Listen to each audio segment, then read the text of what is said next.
two things plaguing them in the zoo: lies and deceit. If not for the coming of IPOB, of Radio Biafra, all of you would have lived and died in the ignorance that Ojukwu caused a war. That's what they were writing. Britain helped them to write it. Ojukwu was a rebel, a secessionist, because we had no media. That is why they're paying Facebook billions upon billions of US dollars to stop this truth from coming out. Did Ojukwu cause any war? Go on is alive, go and ask him. Did Ojukwu cause any war? Ojukwu went and negotiated restructuring with you in Aburi. You came back. Britain told you not to agree because Britain realized that all the component units of Britain knows that if you go back to regionalism, you will have economic growth. The country will do very well. But Britain doesn't want it. That was why they even instigated the Nzogwu coup, so-called Nzogwu coup, saying they will bring Awolowo to become the head of state.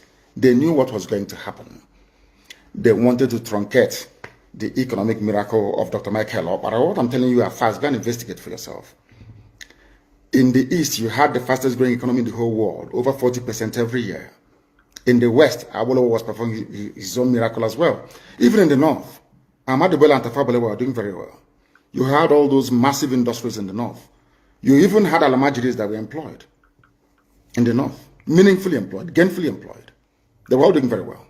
Britain said, no, for us to control these people, we need to impoverish them. Let us introduce this war. There was a coup by Nzogwu. And after that, there was the massacre of, as usual, massacre of our people in the North. Ojukwu said, I have to secure my land and my people. They said, no, let's go to Aburi to discuss it. Ojukwu went to Aburi and agreed restructuring. That's something now you're asking for. To tell you how foolish Nigerians are. They're very foolish. That same nonsense you're asking for now was discussed many years ago. Ojukwu sat down in Aburi with Gowon and decided that regionalism was the best way forward. Restructuring, going back to who you were, 1963 Constitution, 1963 Constitution. Be on your own and pay tax to the central government, as they have in America, as they have even in Britain. Britain, you have Scotland that is almost independent. Wales, the same thing. Everybody is free. But Britain doesn't want the same thing they're enjoying to happen in Nigeria. Why? Ask yourself that question. Anybody telling you about one Nigeria is your enemy. I'll prove it to you now. Ojukwu negotiated devolution, regionalism. The North will be on their own, the West on their own, even Midwest on their own, and then the East on their own. It's the same one Nigeria. On their way to the airport, before they boarded the aircraft, a call came from Lagos, from the British High Commissioner in Lagos to Gowon, telling Gowon not to agree, after having signed the agreement. That same Gowon you're looking at today, God kept me alive so that he can witness the destruction he will bring upon that very zoo called Nigeria. Gowon said no. Do you know all the journalists in Nigeria, none of them have ever gone to Gowon to ask him, why did you say no to Aburi? Aburi was restructuring. None of those agitating for restructuring right now has ever gone to Gowon or gone to Nigeria to say, but Ojukwu negotiated restructuring. What happened? They came back and they said no. Ojukwu said, okay, so you want to continue to kill my people all over the place? No. Because of that, I'll declare Biafra. Today, they have brainwashed all of you with the perverse notion and thinking that somehow Ojukwu is responsible for causing a war, when opposite is the case. If not now, that after many years of hammering on this very topic, it has now sunk into the skull of the people that Gowon was the aggressor, not Ojukwu. That's how Nigeria is, always blaming the victim. And we lost over 5 million people during that very genocidal war. They killed over 5 million Biafrans. They wanted to wipe us away from the face of this very earth. But we survived it, and we are here today. Those they gave birth to, they have come. And this time with a wrath that you cannot even begin to imagine. And Biafra must come. It must come. It must come, of course. All right. Good evening, good morning, good afternoon, great and wonderful people of Biafra, wonders, lovers of freedom. So fast. Great people of Africa, I welcome you to this program. While you are joining us, share the video, invite others to join. While you are joining us, share the video, invite others to join. Tag anybody, including those new bloggers who is coming to talk rubbish on social media.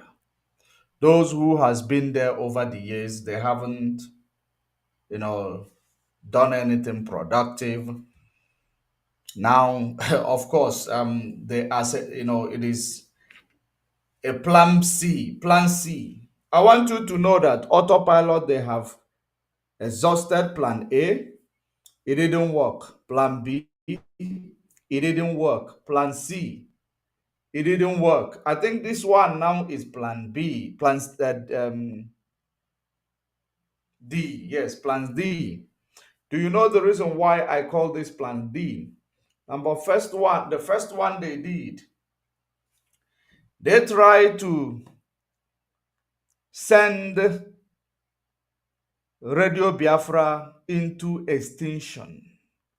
They did a good plan to make sure that in 2021, after the kidnap of Mazen Namde Kano by the Nigeria state,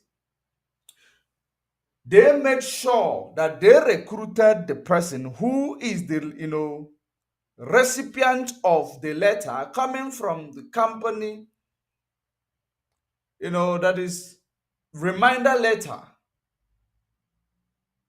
that Radio Biafra is the contract of Radio Biafra is getting expired and needed to be renewed. So they tried their best at that moment to see if they are going to withdraw Radio Biafra from existence. That number one. Number two, when it failed, they decided to create their one stupid radio created by the DSS, by the some politicians. That radio, they created it, but nothing happened. That is plan A, those radio issue. Now, number two is that plan B, they try to use the name autopilot to hijack the name IPOB, because the plan was to kill Radio Biafra and replace it with that voice of the criminal. It didn't work. Now, they tried all their best to use autopilot or IDU to replace IPOB. It didn't work, which is plan B.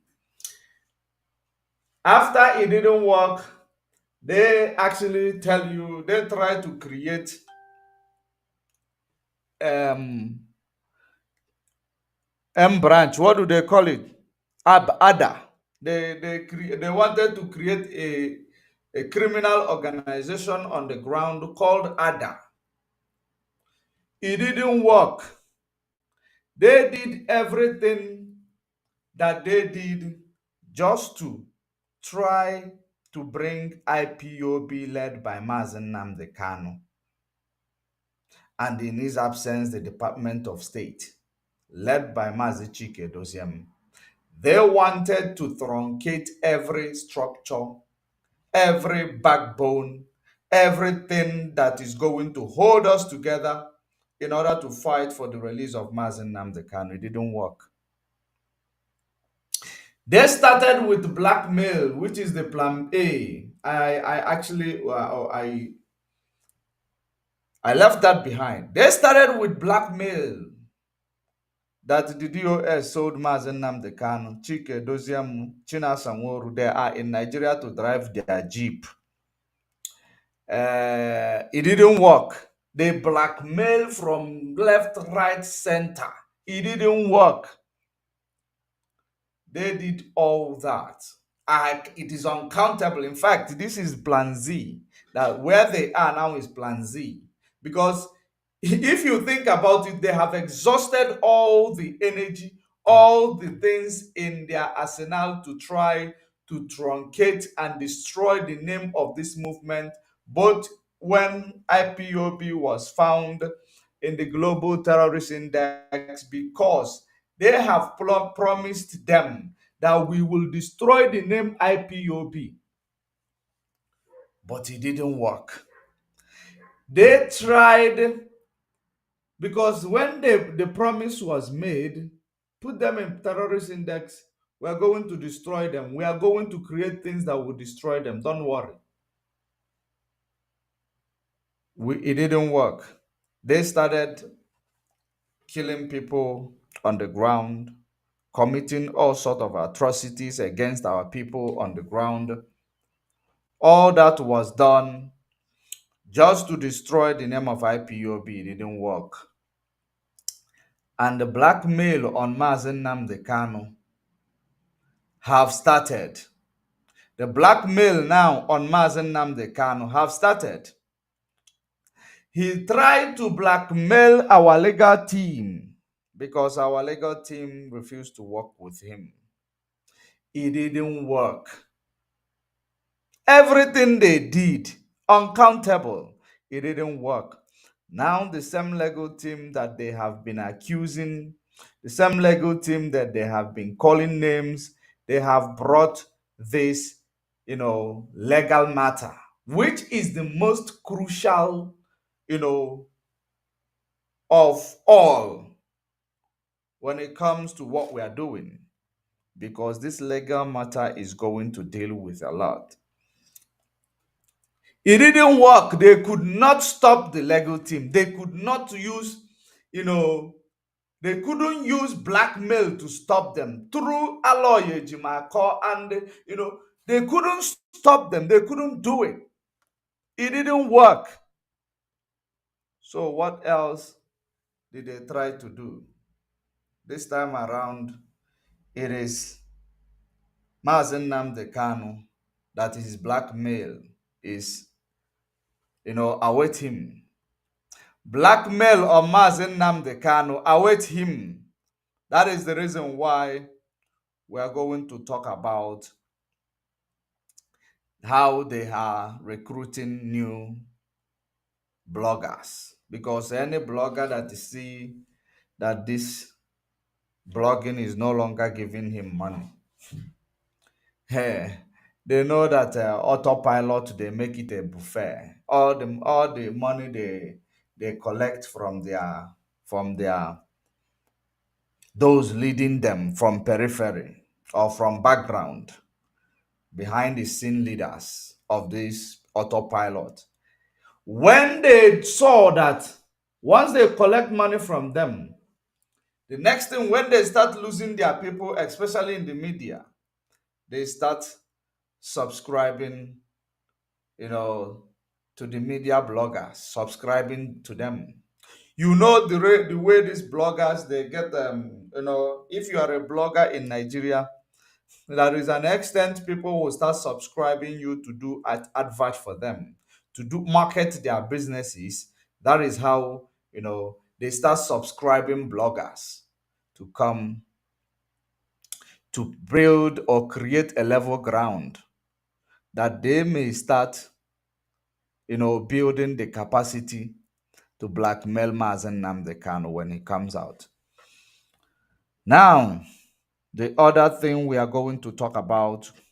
Good evening and welcome to the program. Wherever you are watching from, the time now stand at 17 minutes on top of the hour, regardless of where you are watching, from. It is 17 minutes past 7 p.m. in Biafra land, the land of Elohim, where there is zero latitude and where there is zero longitude. So, if you are watching on Facebook, share this video and invite others to join. Wherever you are watching from, share the video and invite others to join. Are you watching on Facebook? Share the video. Don't forget to like the video. Don't forget to click the like button, because once you do so, the algorithm will also do the sharing if it is not set to work against our broadcast. So, now going back to what we are saying, there is a threat to sue Tinubu to court by Serap. By Serap. So that threat to sue Tinubu to court by Serap is actually,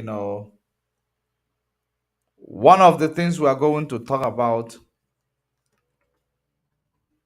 One moment.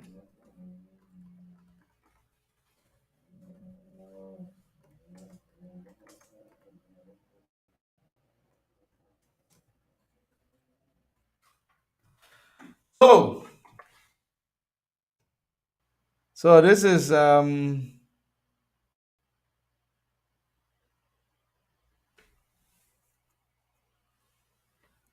not this one. Serap. Of every time Serap is threatening to sue somebody in Nigeria.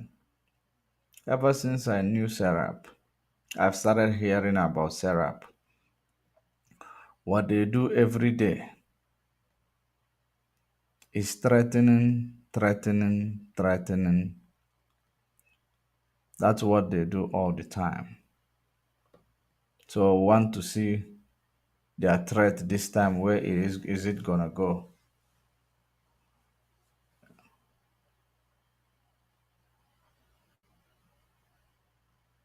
All right, I've seen what I'm looking for.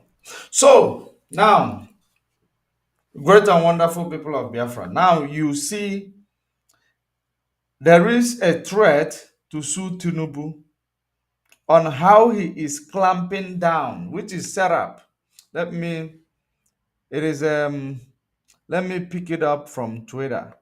Let me pick it up from Twitter, and this is it. I'm not sure if you will be able to look at it. If you will be able to see it, I'm not sure, but I'm going to read it. That is from Twitter that I am extracting it from, the information. Now he say, breaking. The Tinubu administration must immediately withdraw the new repressive social media regulation bill, reportedly sent to the National Assembly. Freedom of expression is a fundamental right. We will take legal action if this bill is not immediately withdrawn. Now, let us go and see this bill.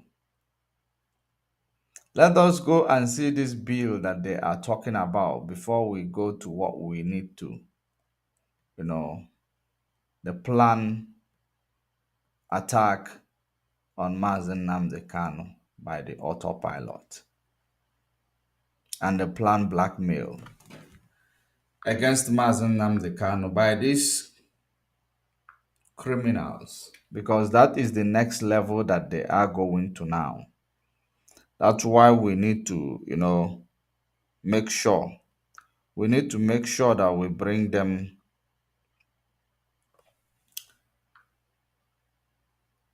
their activities, we bring their activities aboard. That's what we need to do right now.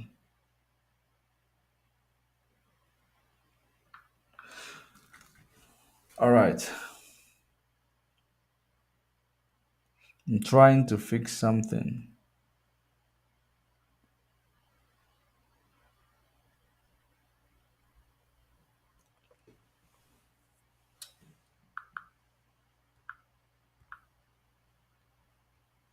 So first of all, let us try to find out the new bill.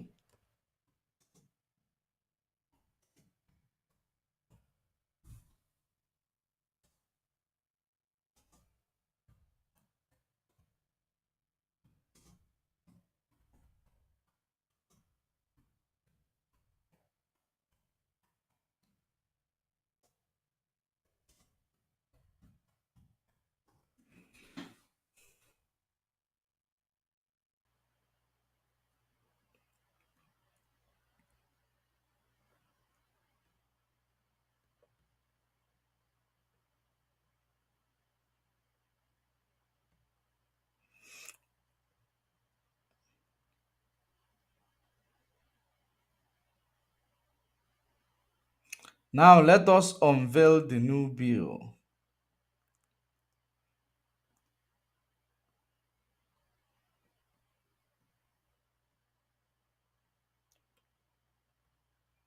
so that we will now know exactly what Serap is talking about. Let us read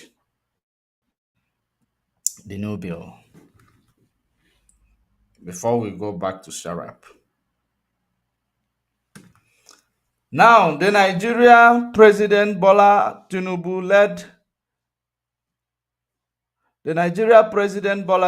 led federal government has unveiled a bill aimed at regulating digital platforms. Why? Why the bill now? The proposed legislation, which has been submitted to the National Assembly, seek to repeal the reenact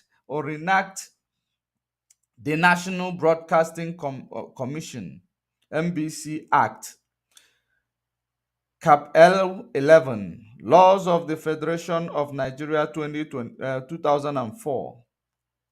During a meeting at the Commission's headquarters with Mohammed Idris, the Minister of Information and National Orientation, Bararabo Bararabe Ila the Director General of NBC referred to social media as monster. Oh. Referred to social media as monster. Wow. Clap for them. Clap for what we do on social media. Clap for what we do on social media. Since social media is now a monster for the Nigeria state. Clap for them.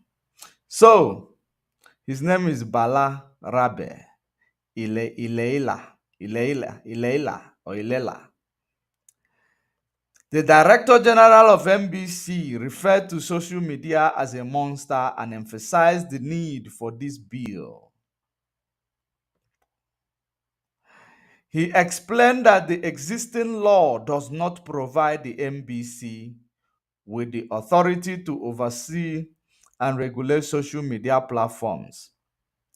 Ilela informed the public that a bill for an act to repeal and amend the National Broadcasting Commission (NBC) Act has been read for the first time on the floor of the National Assembly,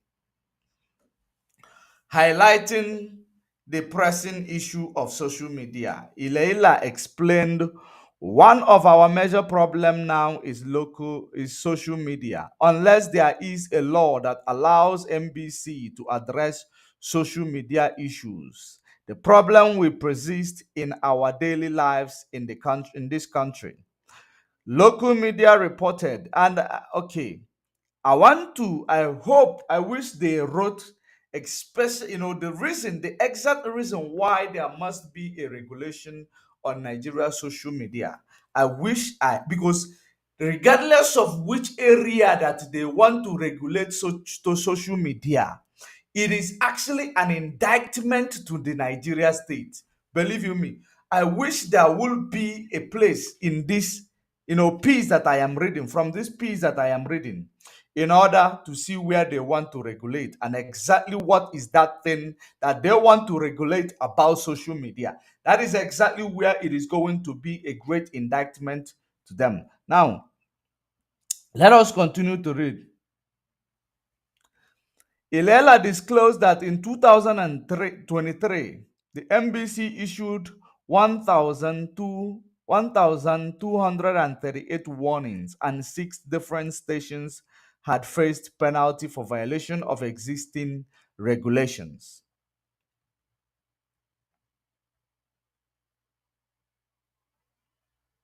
Wow. Is it that just that? Is it just that? Okay, since since they refused to disclose,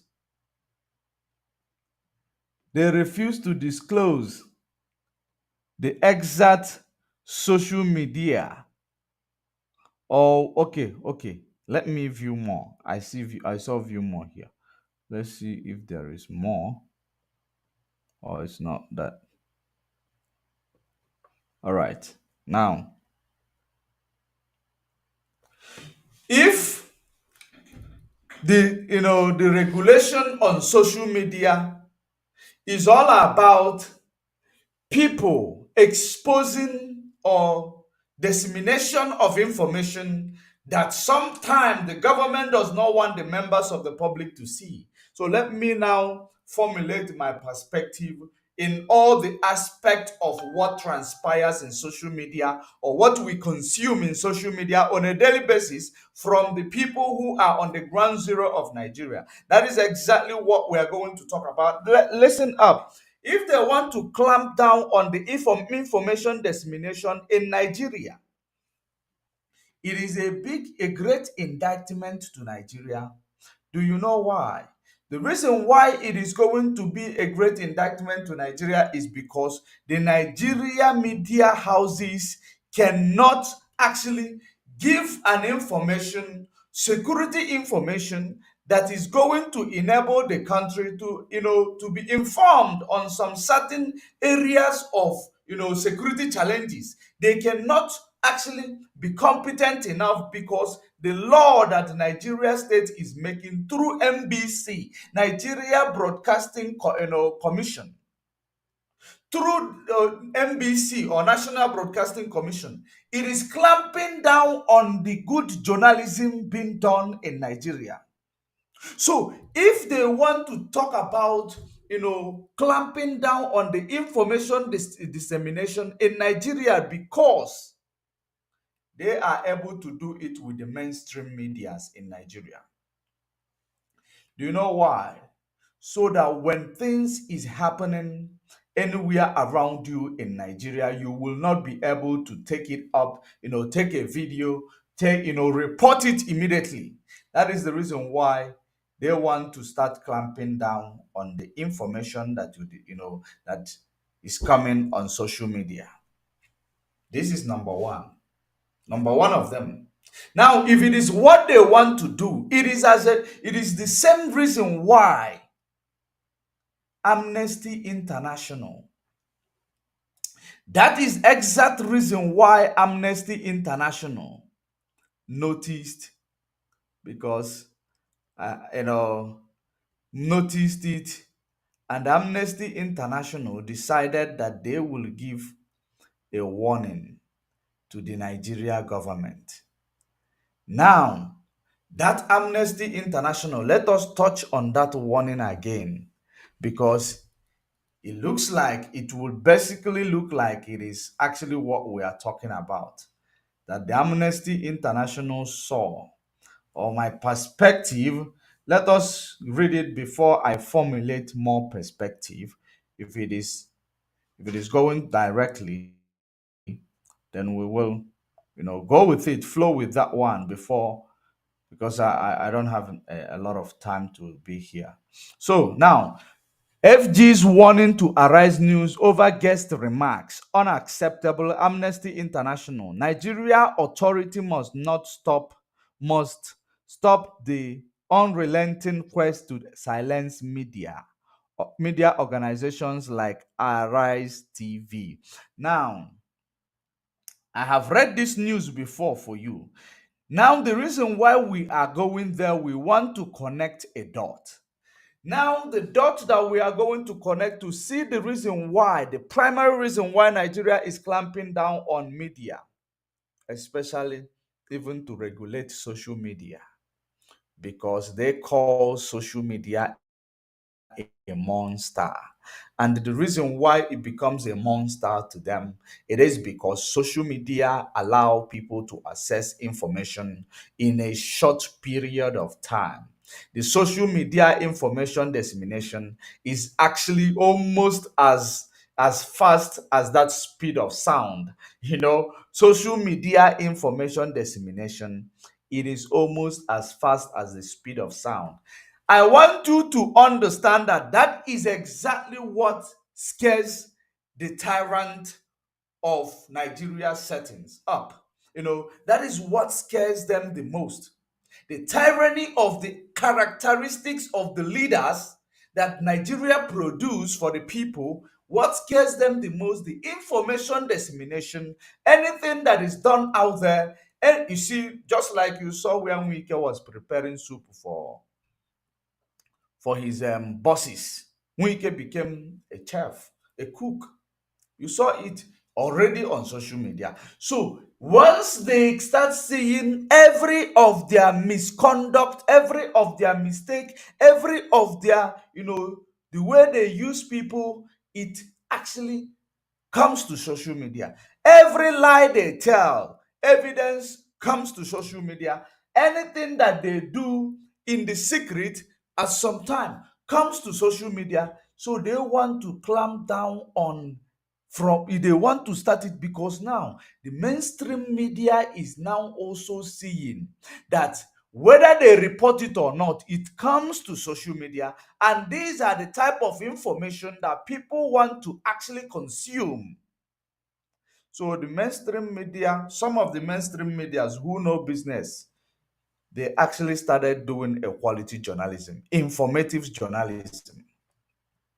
That is the reason why they have to start with the mainstream media, so that mainstream media will never have informative journalism, so that whatever the mainstream media will do, it will be within the within the ambit of this new law given by the MBC, so that it will not allow them to discharge their duty of professional, informative, investigative journalism, so that they will do whatever that is handed over to them, and they will present whatever they are presenting in the way that it must favor these wicked people who call themselves your leaders. So that is exactly what they are trying to do. Let me finish the amnesty. Amnesty International condemns the final warning issued on the Rise TV by the federal government through the National Broadcasting Commission (NBC), targeting Arise TV simply for doing works send the wrong message that Nigeria authorities are not prepared to be held accountable. Did you hear that? They are not prepared to be held accountable. That is what Amnesty International, saw, because accountability in the media house is what scares them the most. The accountability that the media call on them, it is something that has never happened in Nigeria. It is not prevalent in Nigeria in the last, will I say, in the last 60 years. It started being prevalent in Nigeria in the last 4 years. In the last 4 years, that's when it started, information, accessing of information becomes easier to the people who consume this information. Thank God for social media. Even though today it has been, the social media handlers, they are abusing it by trying to stop the truth as well. But they have done great job by creating social media. And that's why we are able to report what is happening. We are able to report what is going on, and the whole world will assess it within the course of minutes. So, in this regard, you find out that the government that is so scared of social media to an extent of calling social media a monster, it means that that government does not want to be held to account, does not want to be held accountable, regardless of what they do. So this becomes so problematic because that is exactly what this government is actually looking for. So where this social media boycott all those suppression on the mainstream media, suppression and control on the mainstream media. Social media becomes a monster. And we made social media a monster. And we are loving that monster because dissemination of information right now, it is as fast as the speed of sound. It is no longer we will talk we will be waiting to gather people. No. Information is now accessible. People are consuming information each and every day. And that's why people are taking precaution. We know that there are some false informations coming on social media, but the good that it does supersede any negativity that it brings. It depends on how you want to use it. But the most important thing is that these people are so scared of the media. And not because they didn't say it is because people are selling false information. They only want to, clamp down on the media because there are, people who are in the government or who knows the government very well who will come and confess the, you know, illegal activities of the government. Those who will come and analyze the crime of the government. Those who will come and speak the way things are without any, fear or favor or any ado. So it is the reason why they have to clamp down on the mainstream.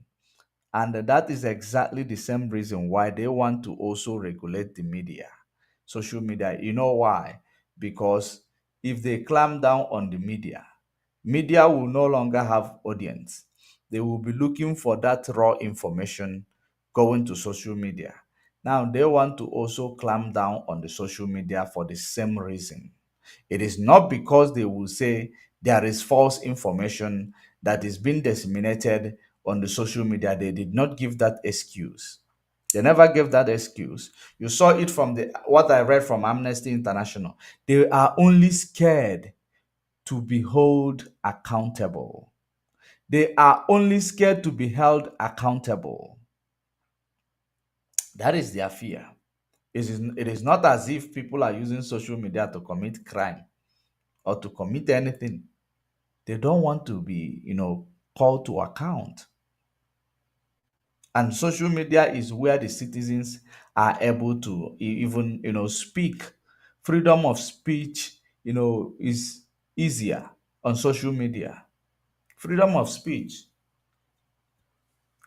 because they don't want they don't give you freedom of in fact your freedom of expression is quite limited, because sometimes we express ourselves in social media. Maybe freedom of expression, I mean, in the way you go out there to express your grievances, you know to show your grievances. They make sure they clamp down on that. So now they want to stop you from exposing evil. And I believe Amnesty International, they have now called them to order if they will listen. Because anything that is, if they call them to order from other country, from the international community, you know what they will say? You should mind your business, mind your country, mind your business. We have our Nigeria is a sovereign nation. They will remember that Nigeria becomes a sovereign nation because an international organization won them. But when international organization is supporting them on how they will, deal with their people, they will not want them. They will not. But whenever the international organization speaks something that is the truth, Nigeria will remember that they are sovereign nation and they cannot be detected for. Just like the way they told the United Nations that they cannot be detected for. The time United Nations call for the release of Mazen Nnamdi Kanu. It becomes that Nigeria is a sovereign nation. As Okubo said that United Nations should go to hell. So when you start seeing those things, you will know that these people, they know what they are doing. But they will go and be lobbying international community to call IPOB terrorists. Is Nigeria not a sovereign nation? Why do they need to lobby anybody to help them call IPOB terrorists? Why, is the one they call IPOB not enough for them? They went and be lobbying, forgetting that they are a sovereign nation. Just like they will always tell international community whenever they try to advise them to do something, positive. So that is how these people, how they roll. And this is exactly, the way, they are, going to live it, the way they will make it to be till infinity. Because if you cannot stand up, to do what is right, demand for what is rightfully yours. Because the plan is to make sure that they do not give you a freedom to do anything, that the government will be in charge, in control, and the government will be the one who dictate. To extent one day they will tell you how to sleep on your bed. That is exactly what they will, it will result to. That's how serious and how bad it is. Because Nigeria, instead of bringing new innovations or new ideas that will help people to thrive in the country, they rather actually, bring, things that will destroy people. It is now that people began to realize their diversity is not their strength, because people are trying to, just like if you see what Nwike is cooking, ofe okra. Nwike na-ete owe. Nwike just etewele ndị Fulani owe. The thing komo. Nwike na-ete ofe, ote ọkwa ọkụcha ofe ọkwụrụ ọtụọ n'aka ya. Ọka owelu ngaji. Ngaji ka o ji test. Ị na-etelu ndị Fulani ofe. As in chef iwun. Hi. From the governor presidential promise to Itezoe. There is nothing wrong with Itofe. Nothing wrong with Italanda Ofe. But in a situation whereby in that room, you Wike, you look like you are the eldest even in that room, or less more kakai TPO. You stood there, you are the one ne telufove. Oh, oh. A sị na ọ bụ na nwoke elighị alịrị, nnake ya ebiri. Mana ya dịwa, ejirigo unu wu ndị Igbo taa kpọkpọrịkpọ. Ejirigo unu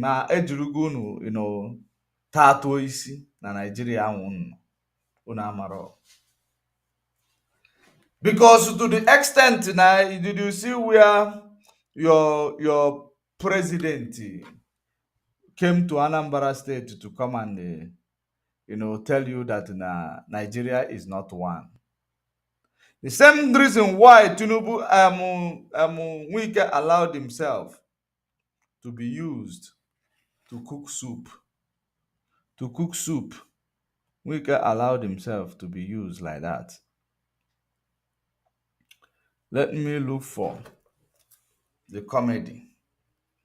Let me look for what Tinubu did when he came to Anambra, so that you will use it. Because all the things that they are pushing, they are trying to push as if there is unity, there is oneness. And when we are exposing them, it becomes problematic. But they have already noticed that there is no unity, there is no oneness. They try to push it. They say that it is one Nigeria. Let me show you something. The one Nigeria.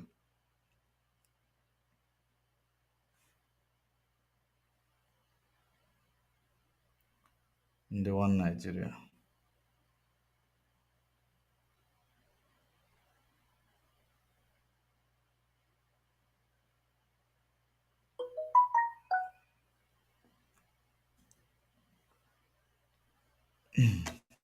Where is that?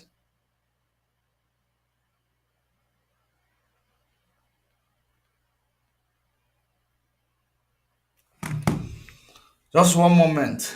The reason why it is not as if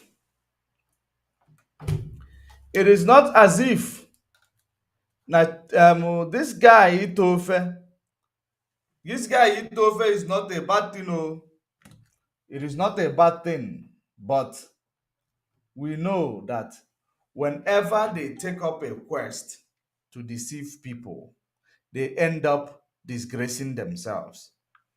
Whenever they pick up a quest to deceive people, you see people who are there was asking him, did you say it is okra? Or they don't even know the type of soup he's cooking.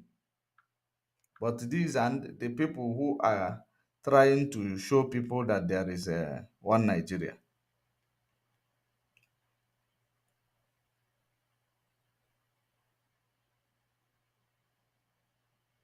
There are many things I am going to show you. There are many things I'm going to show you about this one Nigeria shenanigan. Yeah, and the speech of the UK MP. I am going to show you so that you will know that one Nigeria is a scam. Whatever they are showing you, trying to back up their scam, trying to force things that doesn't exist.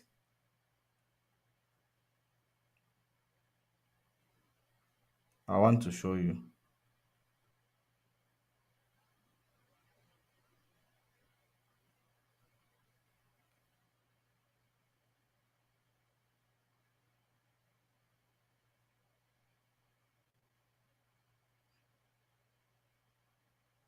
No, not this one.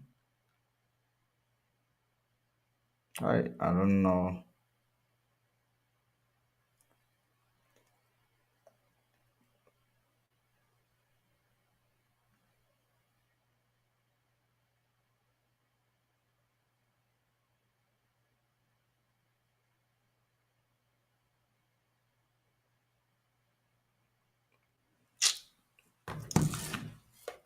I am not sure. Looks like this video is did not, it was not downloaded. But yeah, I downloaded it.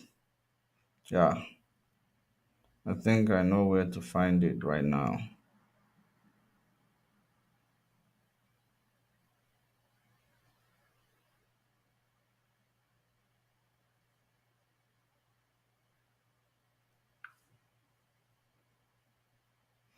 Just one moment.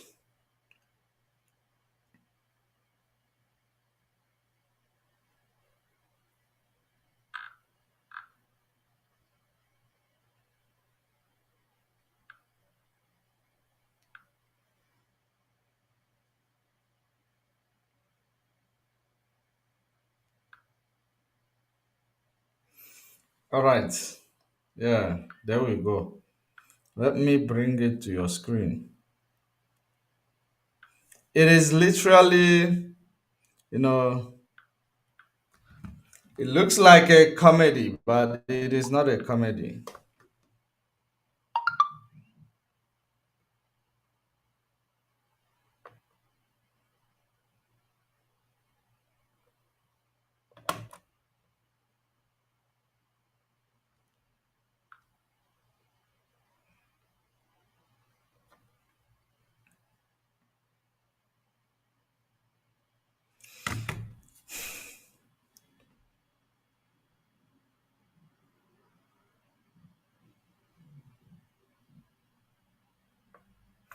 All right, watch this. Iba bueno, Iba bueno, Iba bueno, Iba bueno, Iba bueno, Iba bueno. What Iba bueno, Iba bueno, Iba bueno. Did you hear that? You want to hear it again? Do you want to hear it again?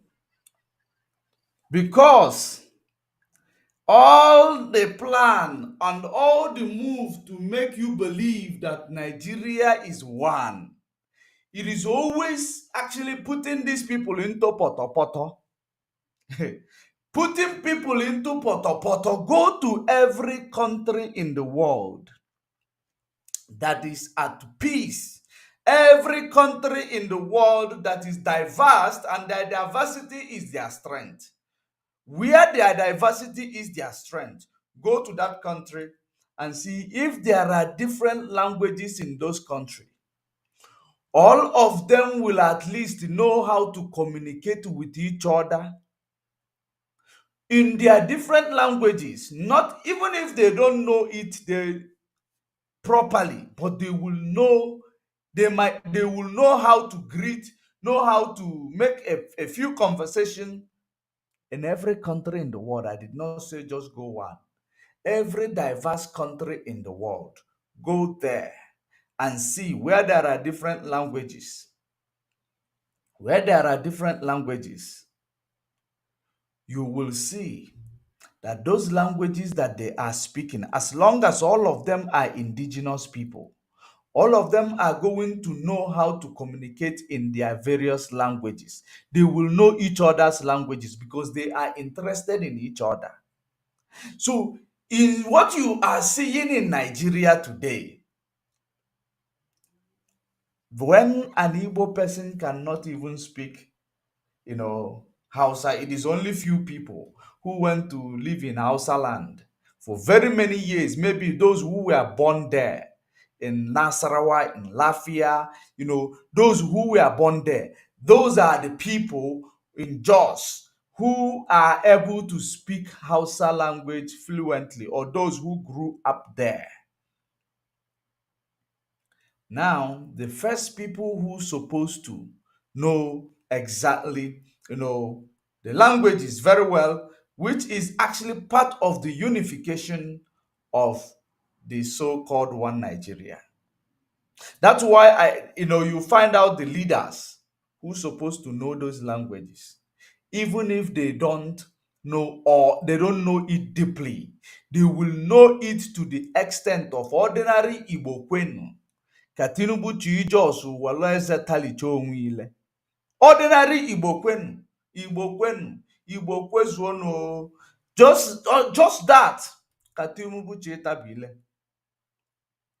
But they are, having this pretentious behavior that Nigeria is one. How can Nigeria be one when I don't even know what is, I don't even know how to speak Hausa language?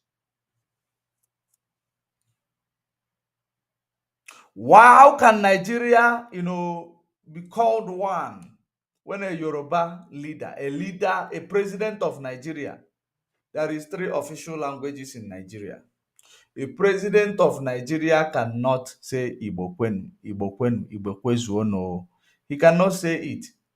A president, at least if that president see the country as one, being a president or preparing to be a president, he's supposed to know how to address every ethnic group in their language, or how to greet them, compulsory. It is compulsory that you must know how to greet them in their own language, which is one of the things that brings the country together, if there is togetherness in that particular country. So that's exactly what brings the country together. But Tinubu Chitabile, let's play it again. It is quite interesting. Let's play it again. Igbo kwenu, Igbo kwenu, Igbo kwenu, Igbo kwenu, Igbo kwenu, Igbo kwenu, Igbo kwenu. Oh, it becomes a laughing stock.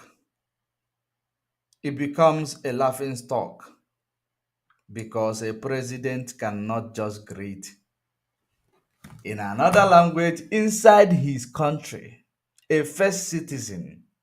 who will always tell you where our diversity is our strength, cannot even speak a common, greet language, a greeting of one of the languages in the country. And that this reminds me also that the Igbo people are the people who are mapped out as non-Nigerians. They were, they know that Igbo people are seen as non-Nigerians. That's exactly what is happening. Igbo people are seen as non-Nigerians. Now, if Igbo people are seen as non-Nigerians, then you ask yourself, why is all this forcing, and calling for one Nigeria all the time, when Igbo people are seen as non-Nigerians? That's why they don't care. They cannot even speak your language because they don't even want to. They don't want to, make you feel good. They don't pretend about their hatred over you. They don't. But we are always chasing a cloud. Our people in Igbo land are always chasing a cloud. Those in the coastal region who will tell you they are not Igbo, ask them a question. Ask these people a question. If Nigeria has 3 official languages, why is their own language not recognized? Because even Nigeria constitution recognize that they are Igbo. There is Yoruba, there is Hausa, because Fulani there is Hausa, because Fulani does not exist. Fulani does not exist. So they matched Hausa and Fulani. Fulani forced that to be. Then there is Hausa, there is Hausa, Yoruba, and there is Igbo now. 3 official languages for 3, we like say geopolitical, not geopolitical. Yeah. 3 official languages for 3 different nations. Let me put it that way.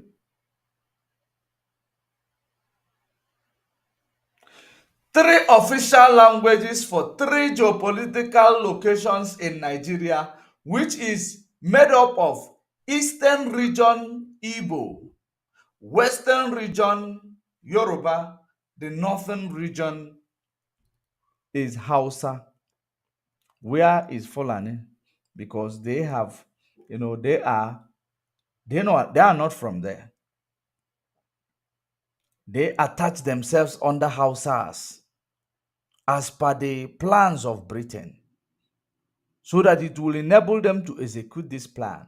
So as they attach themselves under Hausas, that's why they are not even recognized, but they are ruling Nigeria. They are ruling Nigeria. So when there is Hausa, Igbo, Yoruba, which is the 3 official languages, does it mean that the coastal region who claim we are not Igbo, we are not Igbo, we are this one, we are that one, where is your language? Why is it not recognized in Nigeria? Why is it not recognized in Nigeria? Because they know the initial plan, and they know that your ancestors spoke Igbo. They know very well before the contaminations of the languages through mother tongues.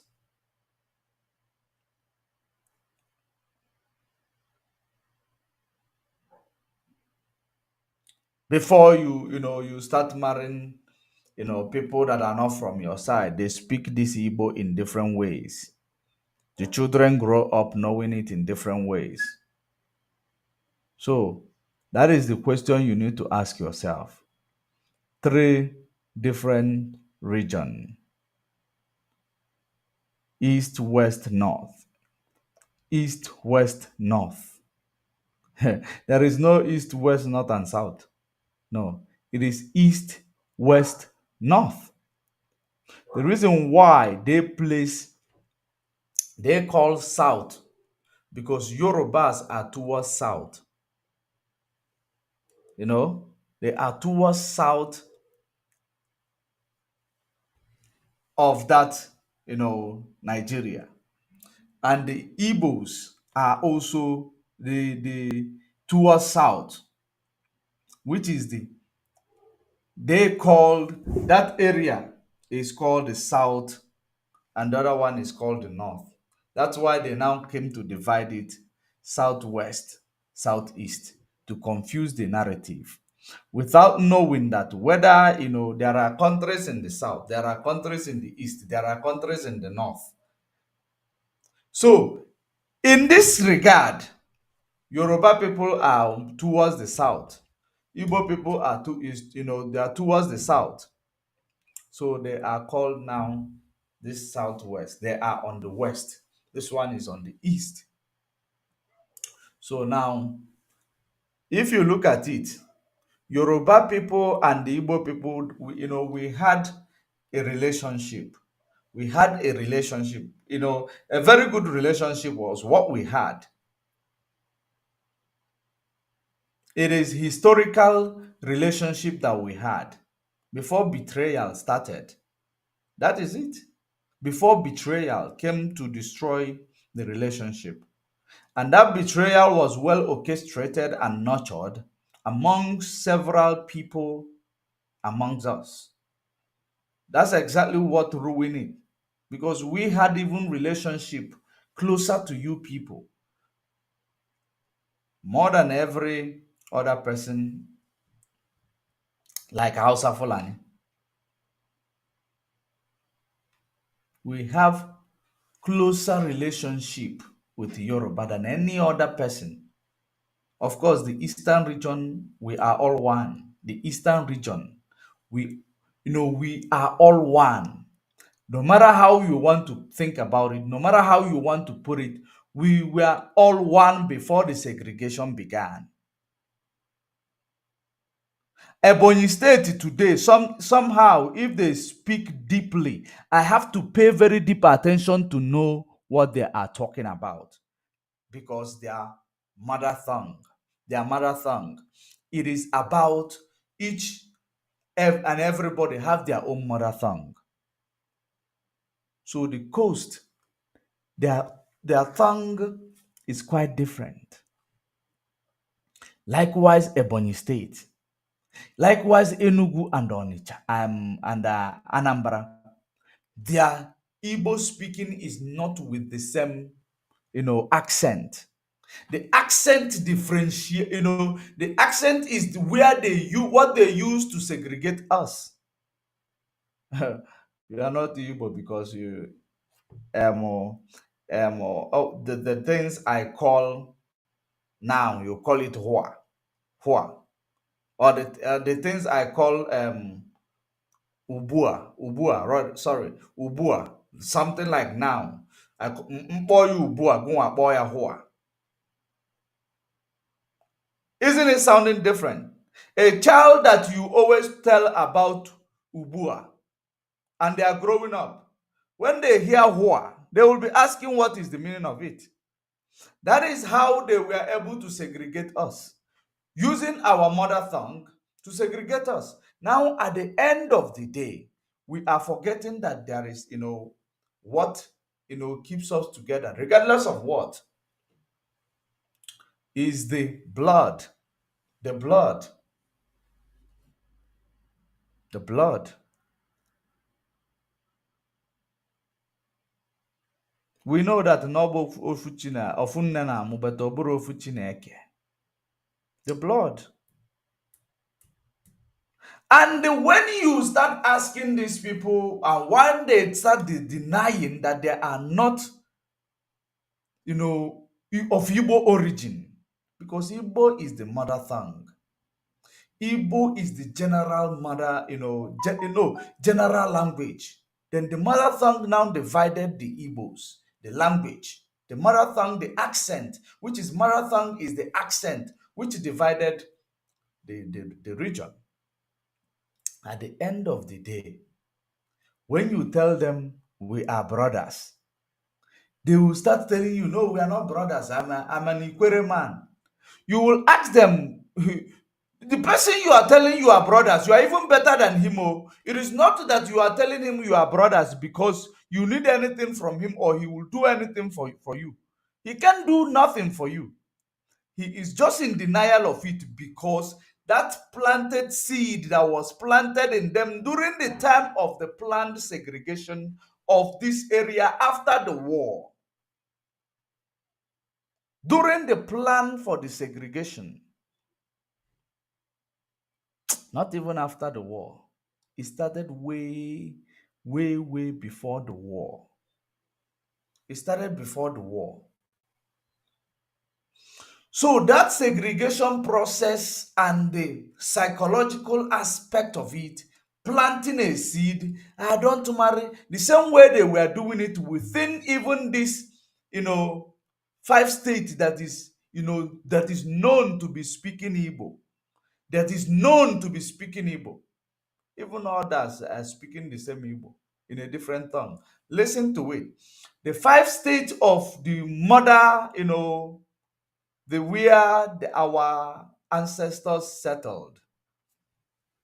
Those 5 states you see today, those 5 states, they are, segregating even amongst themselves. Are you aware? They stereotyping people. Are you aware? Now, the stereotype, how they stereotype people is when I am an Anambra State man, I want to marry an Imo State woman. They tell you that one Imo. When you are Enugu State man, you want to marry an Anambra State man, they tell you, okay, they are money ritualists. When you are Anambra man, you want to marry Enugu woman, they tell you wawa. So you see this stereotyping people. It is part of the the thing we learn that we need to unlearn, which is the reason why all were segregated. Also, ga-emekọkwana ihe with ndị Imo State. Emekọkwana ihe with ndị Anambra State. And the name you give to your goat will start answering it, or your dog. The name you give to your dog, any of your animal, they will start responding to that name. That was what happened to us. It is not about you are in the coast or you are called South. The stereotyping has been there. Segregation has been there. And it is a well-organized plan to make sure we don't recognize our potential together. And that is, by the way, how can I come and tell you, Bayasa man, that you'll be my brother? You say, wait till how I become your brother. You start fighting with me.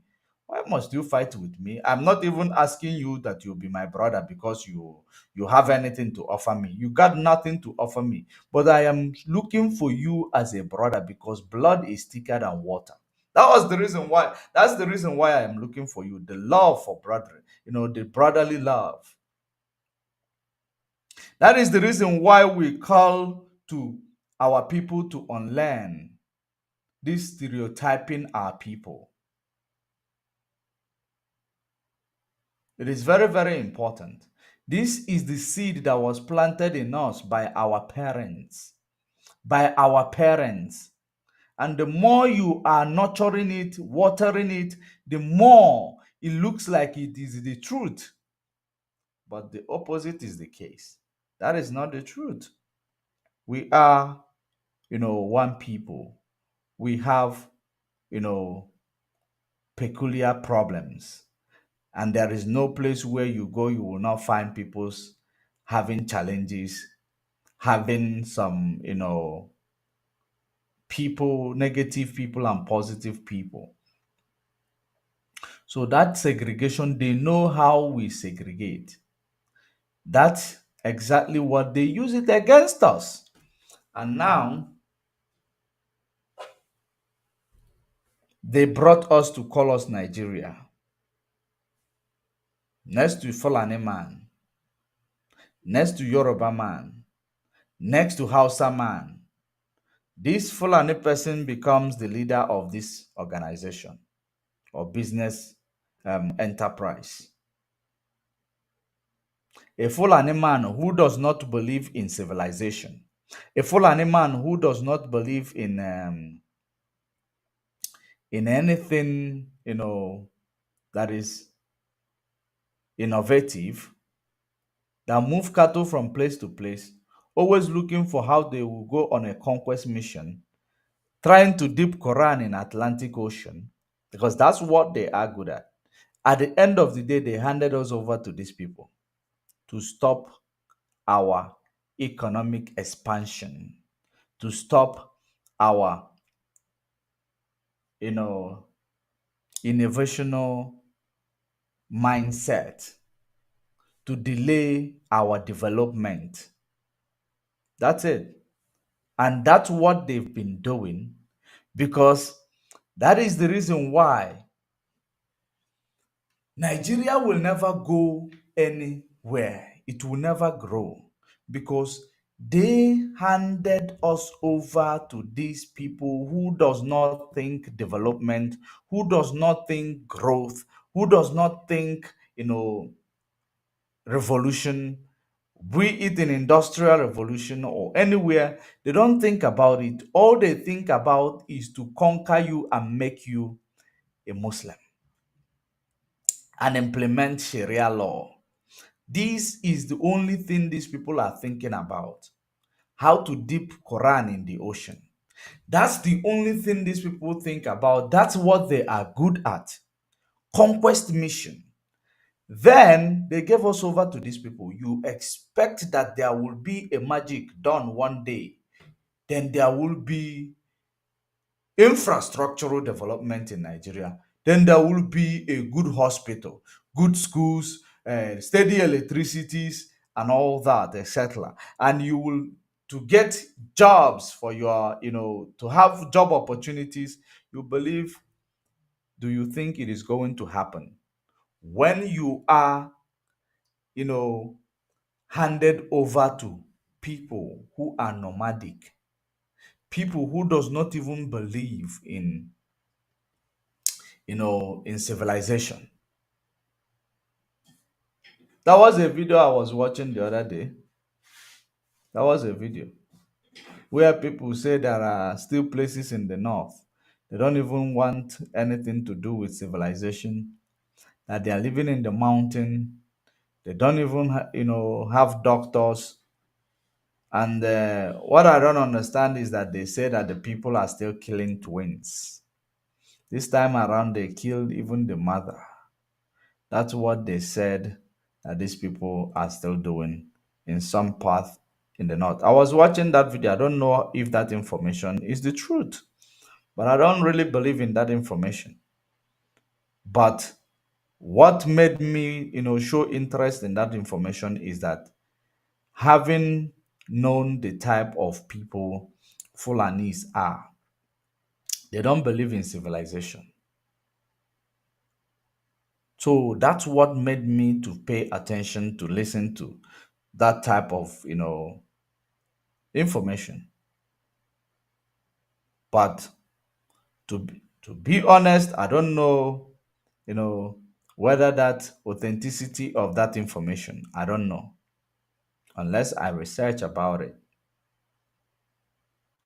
Now, when you see all these things, how do you think now that these people they care about you? When your president cannot even greet in your language, they cannot greet. Now, let me give you example.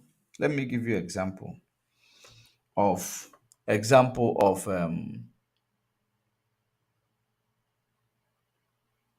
diverse country. Which one is the biggest diverse country in the world in Africa? The biggest diverse country in Africa is who? South Africa. Yes. South Africa is the biggest diverse, is no, will I say is the most diverse nation, in Africa. Is the most diverse nation in Africa. They have 12 official languages, right? Or 13. They have 12 or 13 because I was reading somewhere where they said they will gazette another language into the 12 official languages. I think it's the sign language. So South Africa is the most diverse country in Africa. Have you ever watched the president of South Africa come to address the nation of South Africa? Have you ever watched it? He will greet he will greet he will greet every with every languages. Most occasion that when I've seen him, he greet with different languages. Different languages in his intro. In his intro, he greets with different languages of all the languages in the country, including the Dutch language. The Dutch language, which is called Afrikaans. He greets in that language. Do you know why? Because these people, they know and they saw themselves that they are good to work together. They are people of like minds. People of like minds. So their diversity becomes their strength. And they know their languages themselves. Even if they don't know it deep, they will know it. That's why the what president actually shows is what the country is like. But this is where you see a president during an election campaign come to a particular region to come and greet them only in just greeting. Normal thing that you watch in even Nigeria movie, even Oyibo people all over the place, they know how to say it. Oyibo people, Europeans, they know how to greet in that greeting of Igbo greeting. Chinese woman know, Chinese people knows. Australian women, they know how to do that greeting. But Tinubu, whom you say that is your president of Nigeria today, whom you say that your diversity is your strength, cannot say this. Igbo bueno. Igbo bueno. Igbo bueno, Igbo bueno, Igbo bueno. What Igbo bueno, Igbo bueno, Igbo bueno. Did you hear that? It is quite bizarre. It is an insult.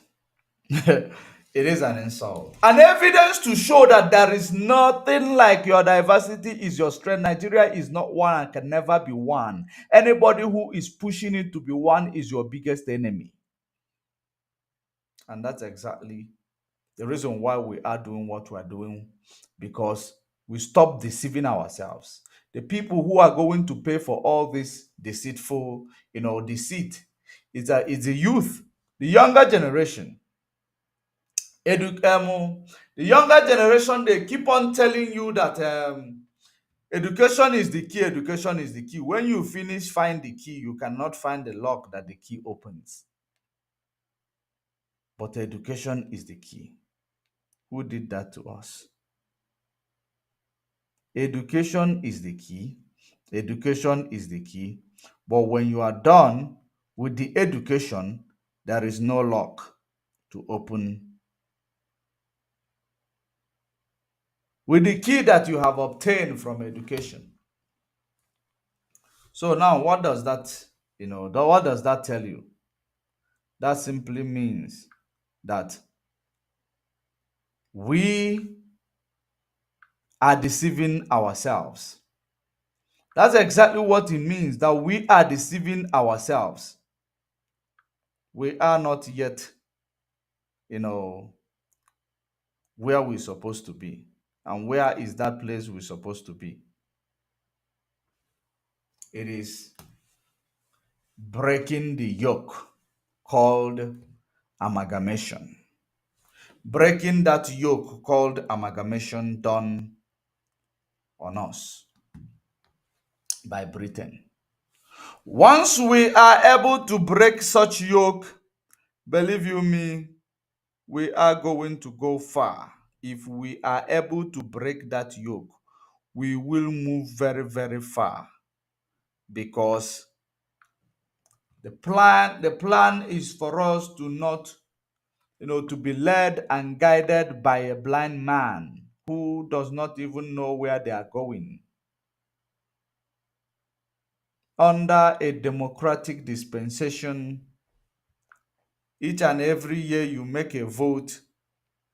You vote people who are going to exploit you, who are going to kill you, who are going to delay your development, who are going to delay your growth. These are the people you vote for. At the end of the day, another group will come and tell you at the same story, you vote for them again. Even though your vote does not count, but you rally around them. So when they rig election, people will assume that you've been rallying around them, that you voted for them, because they are using money to buy their vote from you. Your diversity is your weakness, is your backwardness, is your demise. That's what your diversity is. The earlier you understand it, the better for you. That is the reason why they are clamping down on the media. The same reason why they are clamping down on the media. Let me show you this video before we go to this autopilot. The plans they are making against Mazen Namdekanu. Let me show you. Whenever you hear that I am talking about those criminals, you should know that they are making a stupid plan.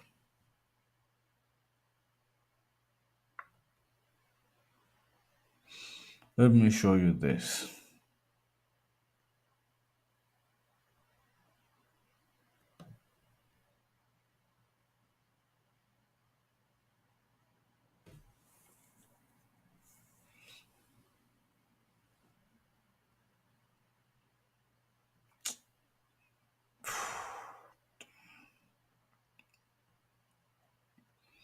All right.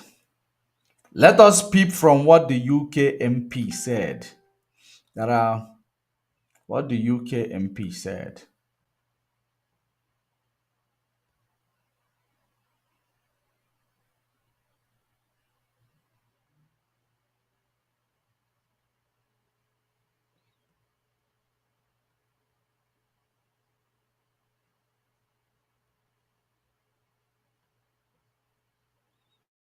Listen to this.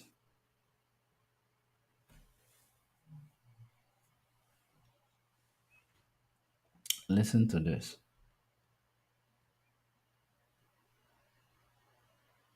Is part what we're seeing in Nigeria today is part of that story. It's a tragedy that we are watching. It's a tragedy that we are all witnessing, because as we see things falling apart, the pressure this time is not foreign colonialism, forgive me. The pressure instead is corruption and violence and attempts at control.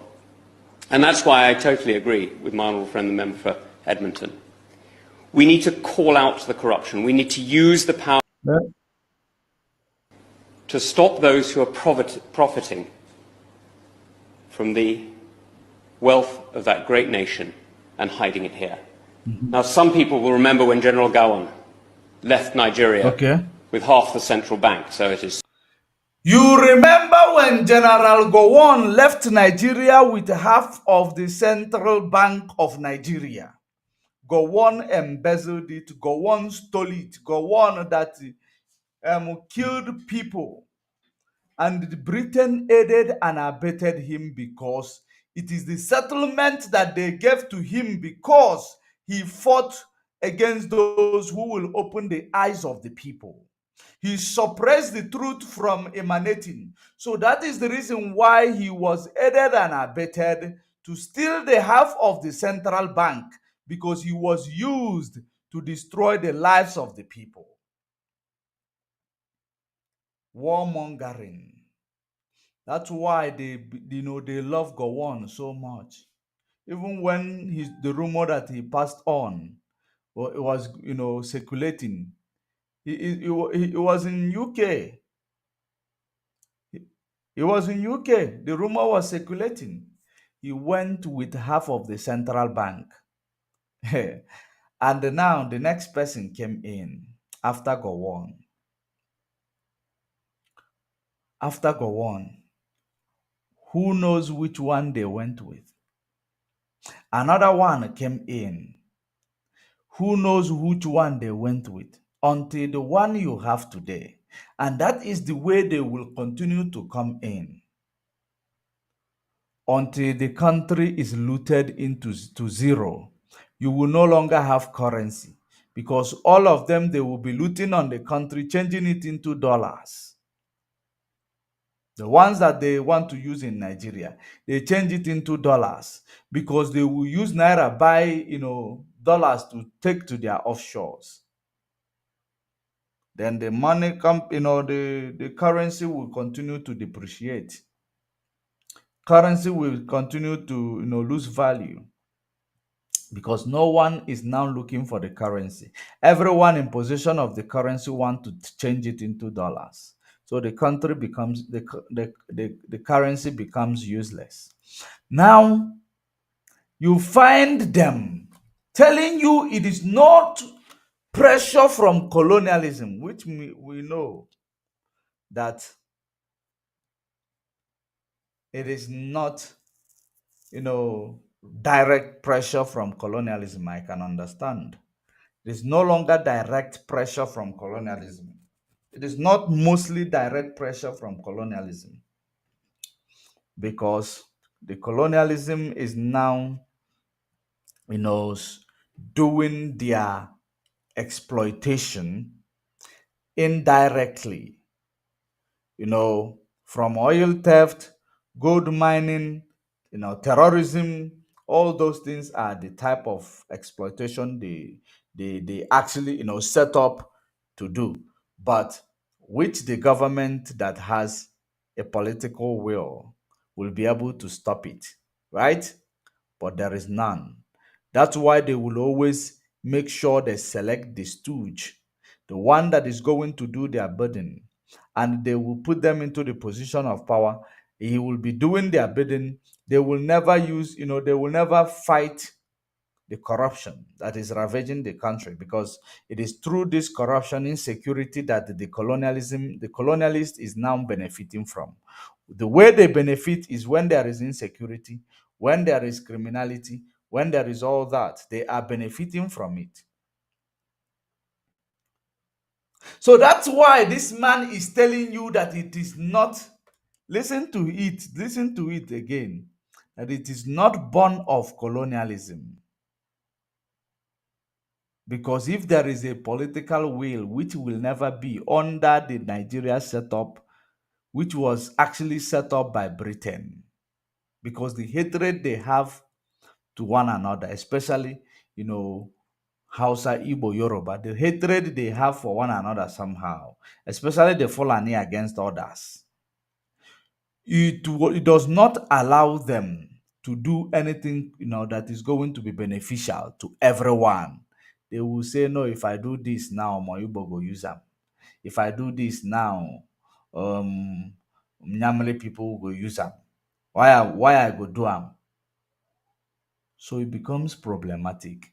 The damage of colonialism has been done. The amalgamation is the primary damage. That if you solve the amalgamation, you have solved all the other, corruption and the way they are bringing up the new exploitation. Listen. What we're seeing in Nigeria today is part of that story. It's a tragedy that we are watching. It's a tragedy that we are all witnessing, because as we see things falling apart, the pressure this time is not foreign colonialism, forgive me. The pressure instead is corruption and violence and attempts at control. And that's why I totally agree with my honourable friend, the member for Edmonton. We need to call out the corruption. We need to use the powers that we have in this country to stop those who are profiting from the wealth of that great nation and hiding it here. Now, some people will remember when General Gowon left Nigeria with half the central bank, so it is said, and moved to London. Okay. We know that today, even now, in this great city of ours, there are, sadly, some people who have taken from the Nigerian people and hidden their ill-gotten gains here. We know that our banks, sadly, have been used for that profit and for that illegal transfer of assets. And that means that the UK is in an almost unique position in being able to actually do something to really exert pressure on those who have robbed Nigerian people. Okay. Now, this puts a particular onus on the Minister, and I know my right honourable friend knows it, that using Magnitsky sanctions today isn't just about protecting Nigeria, although it is. It's not just about respecting Nigerian young people who have been robbed and murdered by these SARS units. It's actually about protecting the United Kingdom. Because what happens in Nigeria matters fundamentally to us here. This is the third country of the Commonwealth. This is a country of 200 million people. It is going to be the great economic powerhouse of Africa and one of the great economic powerhouses of the world. This is a country whose wealth, not just in the oil off the river state, but in the imagination and creativity of its people, is witnessed every day in Nollywood, and perhaps more my style, at the great University of Jos. This is a country that gives so much to the world already, despite the fact that it is ill-governed, brutalized and robbed. Just imagine what it could give if the Plateau State... That is the same. That is it. What he is saying is the pure truth. And now, if you want to understand what is going on, are you aware that the people in diaspora are actually sending back to Nigeria at every, per annum, more than $18 billion? People in diaspora, the amount of money they send back to Nigeria, more than $18 billion.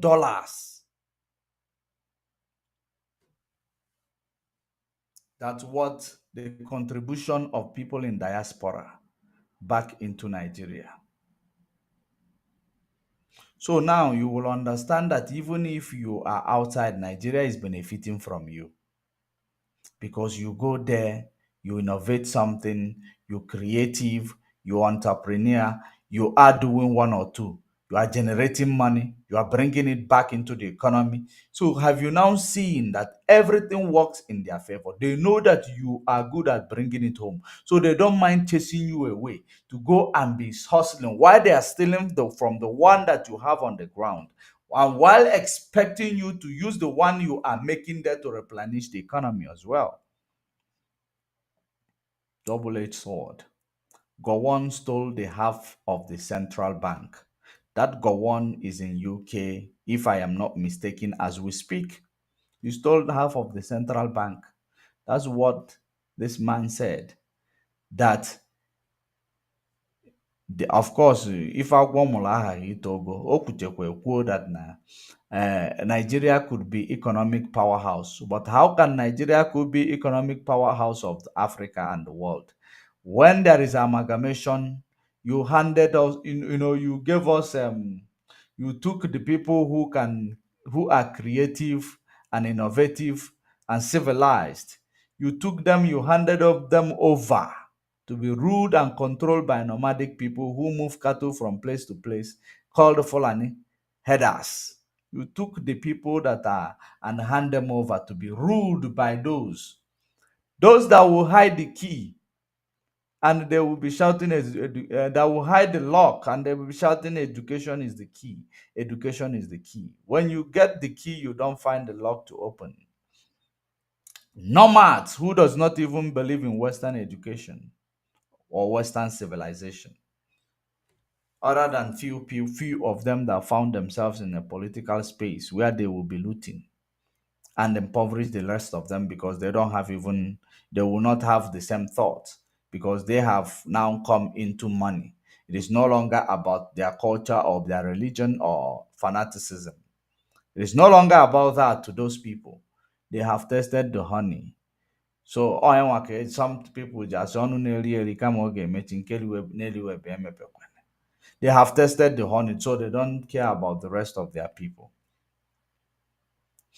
So now it becomes problematic. How do you think that where you call Nigeria will ever be good? The deed has been done by Britain.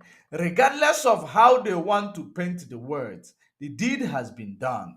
The handing us over to the nomads, handing us over to amalgamation, which was forcefully done because we had no choice. Amalgamation that was forcefully done. Remember, once they conquer your leader, once they are able to make a leader for you, they have already controlled you. So when they make a leader for you, conquer them, persuade them, tell them sign this, tell them do this, they don't have a choice. And they are those who are now being the custodians of the land because they were make the leader. And now custodians of the land took the land and gave to the enemy to control and distribute. So how do you think your enemy is going to distribute that land where it is going to work in your favor? It is impossible. So that is the reason why, if they care so much, the people in Britain, I know that there are many of them who actually, they are good people. And some of the good people, they start with speaking the way this young man spoke, which I appreciate him for at least speaking. But if they care, they should be able to talk about lifting of such amalgamation, because that is the reason why there is so much looting, there is so much backwardness in Nigeria, because the amalgamation promotes the people who are anti-civilization, while demote the people who are, civilized. That's what makes it so, a very, very bad situation. So if they want to say that they care, if they want to show us that, let them talk about referendum, let them talk about how we are going to go our separate ways. That is the only thing that is going to enable us to thrive. Because Tinubu will maybe take the 3/4 of the central bank. Another person will come in and start taking loans, and they will take the whole central bank also. You never know who is going to take the whole of central bank. Then you will not exist anymore. You will now be overly indebted. And those who think that they are overly educated, they will come and start telling you, this is how you will do the economy. It is necessary we need to take this loan. It is necessary we need to now bring cash injection. We want to get incentive to the people. They will take the loan, put the country in debt. You believe they are taking it for you or for the benefit of the country. They are taking it for their fat pocket. That is the way it is. The earlier you understand it, the better for you. So that is the reason why they are so scared with the media. They start clamping down on the media, calling social media a monster. That is what Buhari administration calls social media, a monster. Because social media is able to disseminate information. Social media is able to, inform people. So that's exactly the reason why they are calling it a monster. Now, coming to this criminality of these people, these criminals that are in our midst, these criminals in our midst who are doing everything that they can to see how they will manage to stop what we're doing. But this time around, they saw they have failed. That is the reason why they started writing, preparing themselves for attack on Mazen Nnamdi Kanu. That's what the autopilot is preparing. They are preparing to attack Mazen Nnamdi Kanu because they know they have attacked everybody around him. They couldn't win. So the last battle, it is to attack Mazen Nnamdi Kanu right now. That is their last battle. Listen to what this criminal in Finland wrote against Mazen Nnamdi Kanu. Listen to what he wrote against Mazen Nnamdi Kanu because the reason why it is very, very important to listen to that so that you will now understand. They have started recruiting bloggers because once they reduce their deceitful population, since they're having issue with Azuka and other, of course, Azuka have his own people, his own fans, her own fans rather. I forgot she's a woman. I thought she's a man, Minister of Defense, Minister of Defense of Biafra criminal in exile. Oh, she's the Minister of Defense. So I was thinking, she was a man because the way she command, stuff, even in the media space, the way she commands stuff in the media space. So pardon me if I put he behind her name. It's not like women cannot be a defense minister, but her defense minister is, her own, discharging of her duty is more masculine, you know. But let's read what the criminal in Finland wrote against Mazen Nnamdi Kanu. He said, breaking. The criminal and treacherous Ejiofor may think that he has succeeded in using at Aloy Ejimako, and because what I am reading is what you see from the beginning of this video. That's exactly what I'm reading. You saw it from the beginning of this video.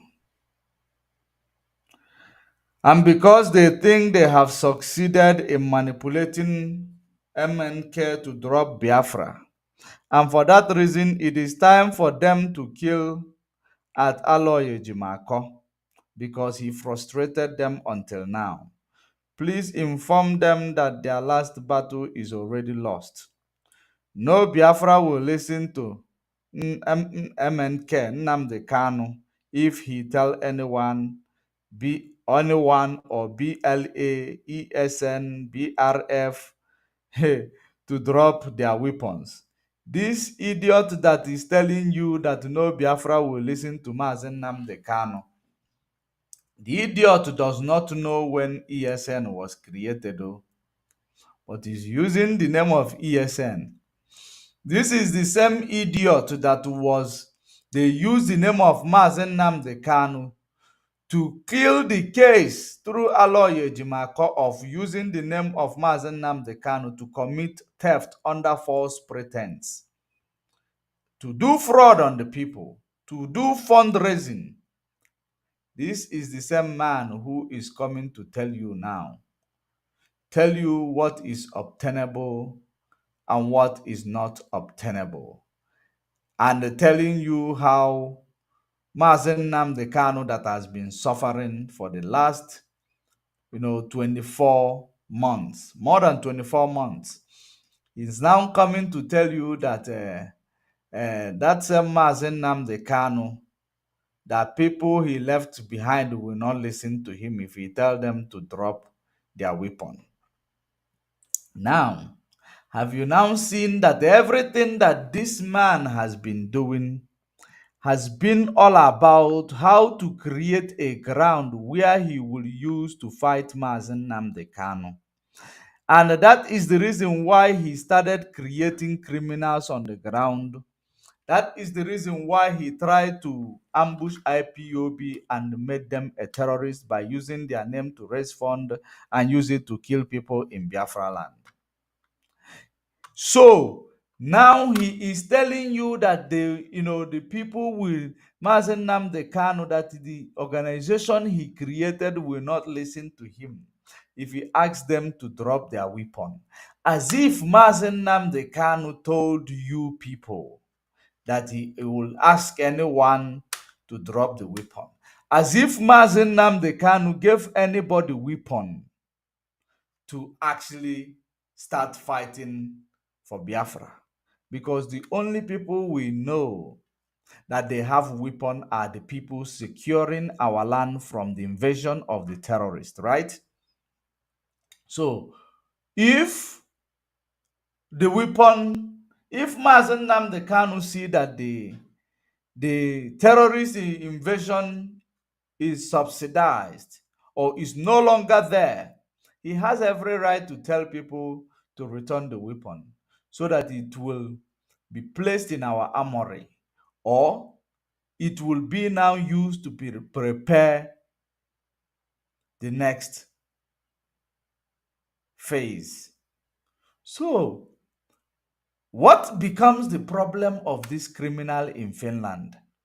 Because the plan is that Mazen Nnamdi Kanu will not come out. Their insecurity will keep on, they will keep on using it as a leverage in international communities. Look at what these people, Nnamdi Kanu, created. We told you people that this man is going to do this, do that, do that.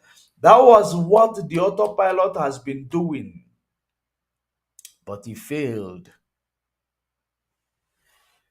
It failed woefully.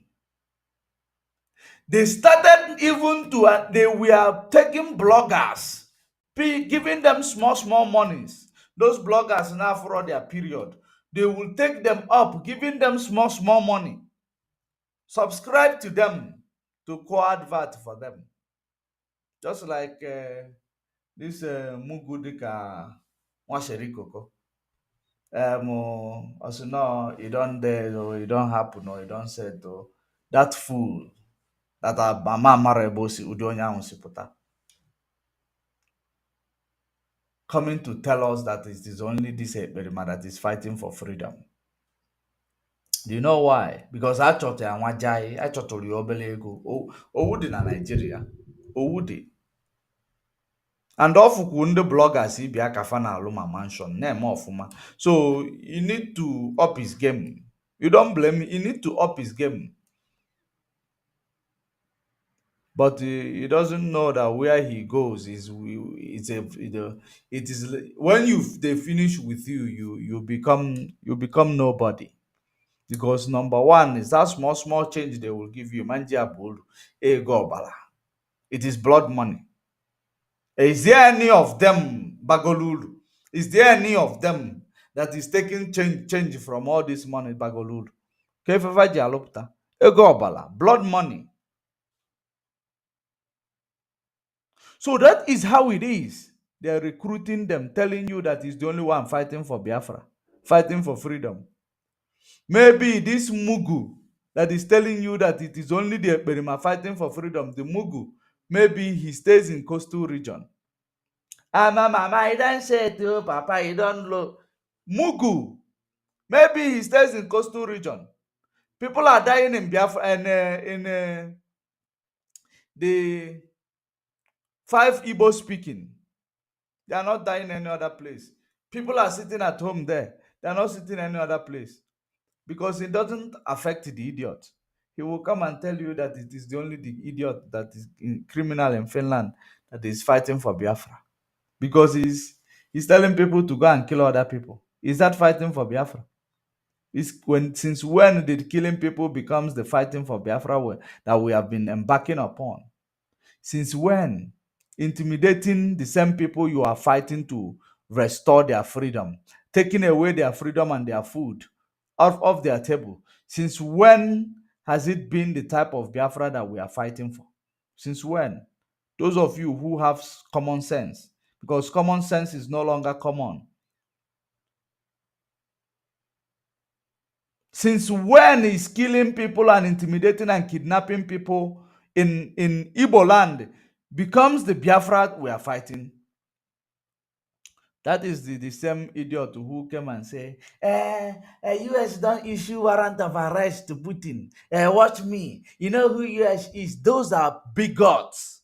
Bigots. You know, the problem of this type of people, those are the people who formulate some, narrative that doesn't exist, that doesn't make sense. They will start selling it. They will start selling it. They will arrest Putin. They will very soon. You know what US is. They will take him. They will do that. That is the same guy who came and talk rubbish. And I came and corrected him. I told him, no, you can't arrest Putin because you talk. Most of the people, especially Nigeria-based people, they talk what they don't know. Especially most of the people in Nigeria, they talk what they don't know. These are actually, they are very fanatic about their ignorance. Their ignorance is actually, they are very, very serious in their ignorance, especially those in Nigeria. I don't know why. Whatever that occurs in their mind, they start selling it without even trying to understand what is it. Because they give him Magi. That is the reason why most of the people, I want you people to stop looking at, that is the reason why that, I was making some posts I made about, because some of these people, once they go and do their, historical, check-ins in the, through archaeological, publishing or publishment or through archaeological means, rather, they will come and start acting as if they know history. They are forgetting that they know that they are only consumers of the history written. They are not the generator of this history. They are not actually the manufacturers of this history. So the manufacturers of this history can do anything to manipulate such history. So when I hear you bragging about archaeological report, bragging with it to tell me history that you will claim that you know because you believe you are overly educated, and overly educated makes you to be ignorant. Who is actually the one who write that archaeological report? The same people who took away your history. The same people who took away your historical value. And do you know the process of colonialism? It is actually come in. If possible, divide.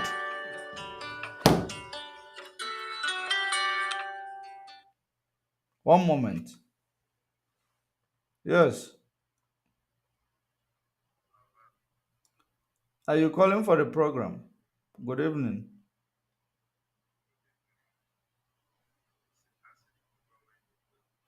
Just hold on for me. Just give me 2 minutes to round up, and I will put you on speaker.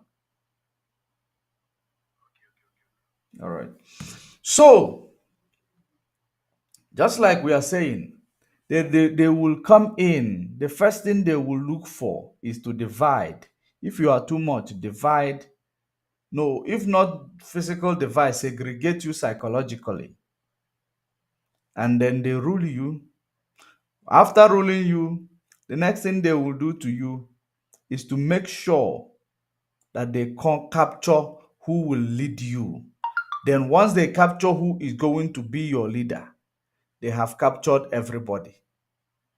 And from that time they have captured everybody. Whichever thing they give to that leader to, to push to the society, they push it.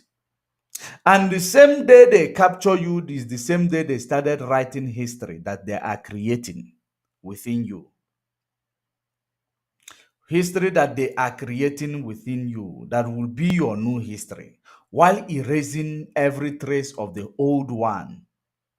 That's what they do. So if they are able to do so, why do you think that archaeology is going to give you a historical fact pre-colonialism? Why do you think so? Now, the only thing archaeology can do for you is the study of human. By studying, when you are the one that is doing the practical work, not when they do it and they tell you, they say you are from that side, they say you are from, no. When you are the one who is now archaeologist, and that archaeological report will be based on what is in front of you at that moment, at that point in time. Why did they take all your artifacts? You know why artifacts? Why do you think they took all of it? It is part of the things that will remind you of your history. They took them away, put them in their archives. It is part of it. And you believe they will write you a history through archaeological report that is going to represent whom you are or tell you the truth about, migration and where you come from. You must be delusional. They will write it in a way that will favor their narrative. They will give you those information as the consumer that you are. You consume food, you consume technology, you consume information. You are not producing these things. So whatever they want you to consume or digest, that's what they make available for you. Why do you think that all this robotics that is being created, you can't ask them about politics? Why do you think about that ChatGPT? It doesn't want to discuss politics, deep politics. Why? You know why? Because it is the same people that are coding it. So they will give it the information they want the world to see. Exactly. So now that's why I advise people, if you want to know about the history, you go and look for old books. The older it is, the better you get truth from it. The more older it is, or the older it is rather, the authentic the information might become. Not when you go to let us go to Google it. Google is things that started from when? Google started from it. The things, information that you can extract from Google, they are the things that started from, from the time when, colonialism started. For Google to give you is, an information, because Google is also mostly things you find in Google is archaeological report. If you find direct archaeological report on Google, it gives you information from where colonialism began. It will never give you information before colonialism. Why? Because it does not want you to know how to even, connect the dots of what you were like. Because once they are writing the new history, first generation comes, they are digesting this history. Second generation comes, Oh no, no, no, not okay.